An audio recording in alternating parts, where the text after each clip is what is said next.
আসসালামু আলাইকুম। এখন আপনাদের যেই নোটটি দেখাচ্ছি সেটি হচ্ছে বাংলাদেশি 20 টাকার নোট ২০১২ সালের রেয়ার এবং অ্যান্টিক এবং মূল্যবান একটি নোট।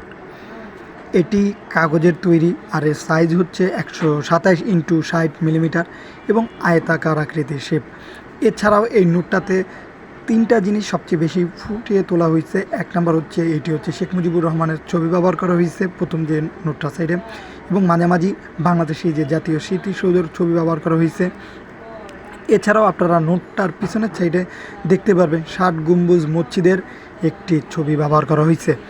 এই নোটটি বর্তমানে ব্যবহার করা হয়, হয়তোবা এখন রেয়ার হয়নি। যখন ২০, ৩০ বা ৫০ বা ১০০ বছর পর দেখবেন এগুলোই যখন বন্ধ করে দেবে তখন এগুলো রেয়ার বা অ্যান্টিক হবে। অনেকেই জানতে চান এগুলোর মূল্য সম্পর্কে, বা যেহেতু এগুলো বর্তমানে ব্যবহার করা হয় সেহেতু এগুলো এখনও ততটা রেয়ার হয় নাই। যখন বন্ধ হয়ে যাবে ইনশাল্লাহ তখন এগুলোর মূল্য অনেক অনেক টাকা হবে।